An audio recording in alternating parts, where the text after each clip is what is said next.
be respectful, and sometimes being respectful is leaving it alone.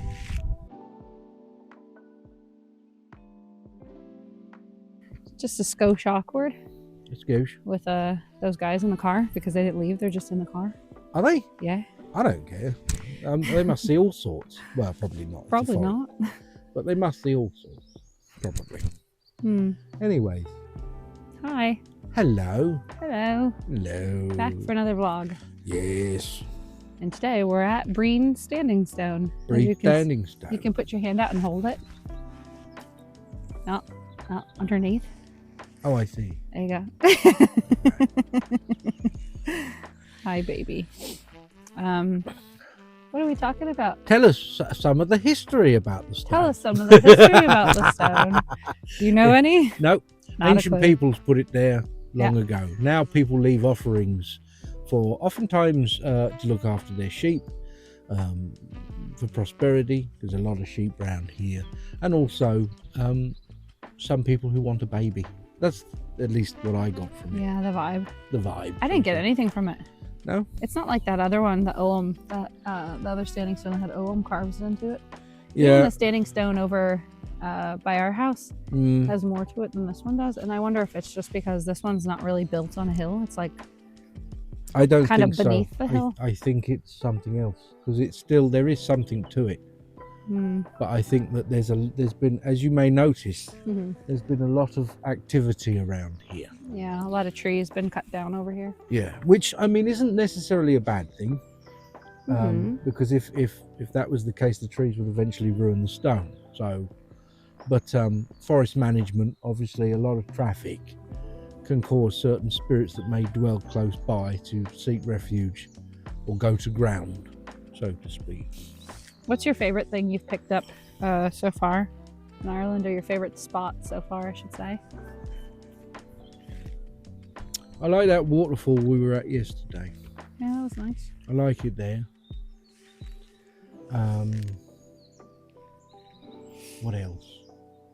I don't know. What about yours? Oh, the beach, obviously. I like to go to my beach. Yeah, to White Rocks. White Rocks Beach. I love White Rocks Beach. It's a special place.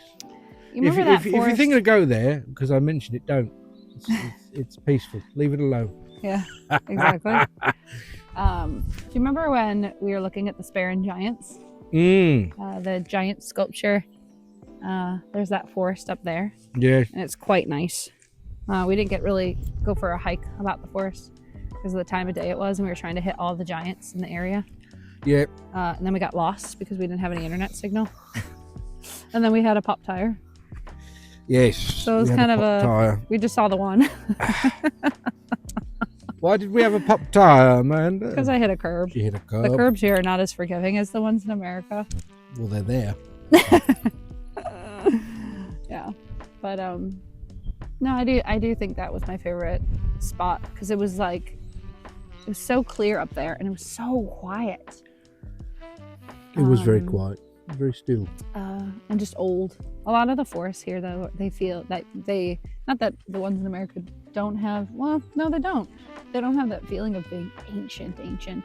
I'm sure, like the redwoods in California are like Yosemite or something, there are ancient woods, but I mean, more ancient, but not where we were at in America. Behind us here was most likely, when that stone was put there, was most likely forest to some degree, and this was probably an open glade within it, maybe a glacial till, and so therefore a good place to put the stone. But now it's not like that, it's much more open.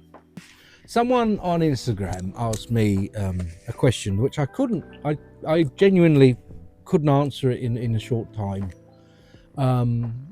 which was, is it okay to work with different cultural deities as long as you come from a place of respectfulness?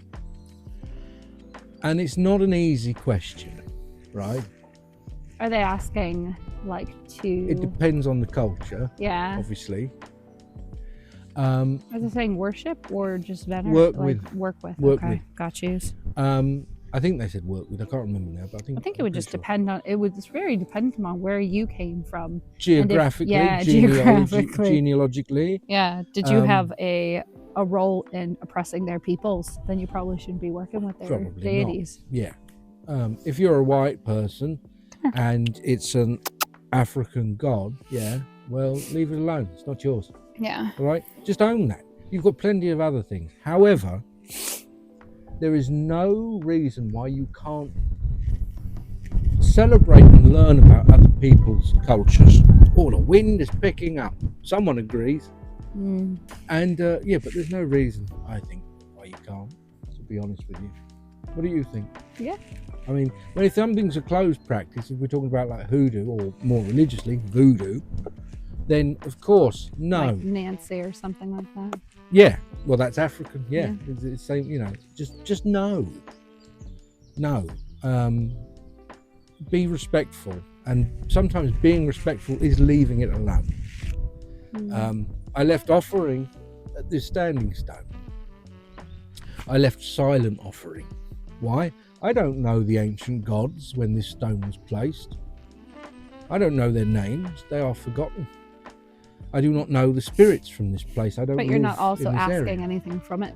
No, You're not I offering wouldn't to work dare with to. it. Instead, I come and I offer a small offering, and I say no words. It's a mark of respect. I leave offering, and that's it. And that is a respectful form of practice. There's nothing wrong with that. But if I start saying and talking as though this is my stone and the spirits that I'm well acquainted with the spirits that may surround it, it's none of my business. It's the first time I've come to this stone. And that's where we have to differentiate. You need a little bit of humility within our practices. And a lot less disillusionment. What do you think? I personally would hesitate to work with any other kind of form of witchcraft of which I'm not born into, I would say. Yeah. Because I know even there's been a few questions over the years of people who have been invited to be an initiate of hoodoo, even if they are white presenting or they are completely white. And even then, I would feel uncomfortable personally. That doesn't go for everybody, but like there's a creator who's been accepted into Brujeria and is inherently white. Yeah. Male creator. That's been shifting around TikTok again. And oh, really? Yep. Okay, I know. And I would hesitate to ever put myself in. If it's the creator I'm Brujeria. thinking of, they change their path of magic almost every month, though.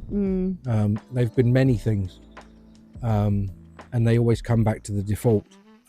So, yeah, it's very strange. Here's the thing. I think when it comes to it, if you are white and you have European descent, do the bloody work. Yeah. Do the bloody work. Oh, yes, of course it's easy to learn about exotic, well-studied, documented cultures. Instead, do the bloody work and use your natural cunning, or at least get some. Go out there, wherever you are, and converse with the spirits. Learn about local folklore. Go to that country, even if you can, where you may have originated, and learn about it by talking to the people. Do the work. Yeah. You know, don't just pick up someone else's because it's convenient. I don't think it's just because. I'm not saying everyone. There are some people. You know. Yeah. I think it's important to learn and study other forms of witchcraft, but not to use it in your own practice or be influenced by their teachings or use their magics because it's theirs. And we've taken, as white people, enough from different ethnicities already. Like, we've already fucked their shit up so Own hard. That shit. Own it. Own your shit. Don't say not me. No, everyone. We all carry that burden. We all carry that responsibility. Yeah, our ancestors propagated that, so own that and leave it well enough alone and study it so you can have some respect for it. Yes. Yeah. Most definitely. Beautiful. Well said, my love. Yeah, because I do think people of certain cultures, like we are even talking to who are we talking to? Her name's Dania, but I'm not pronouncing it right. I'll put it down in the show notes.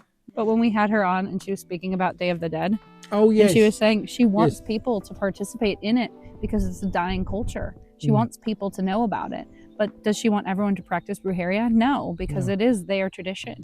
But she wants people to take part in a ofrenda and share their culture, because they don't want it to be forgotten and to be lost. The same thing with like the Gaelic language. And like people are trying to make sure that other people are studying it, even if you're not Irish, because they don't want it to die out. And I think that's beautiful. Definitely. That is respect for it.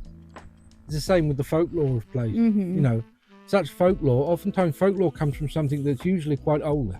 You know, same with deities. Deities, their names have changed again and again and again, but they come from something that's much older. They have evolved exactly the same as our language, exactly the same as us culturally. And so it's important to hold on to those things. But I don't think it's necessary. You don't have to make it your whole identity. No. Oh, there's a hoverfly. Yeah. Oh, hello. Hello. Well, I think that's it. Bye, guys. Bye, everybody. Bye. Got sap on my ass. Sap on your ass. Sap on your ass.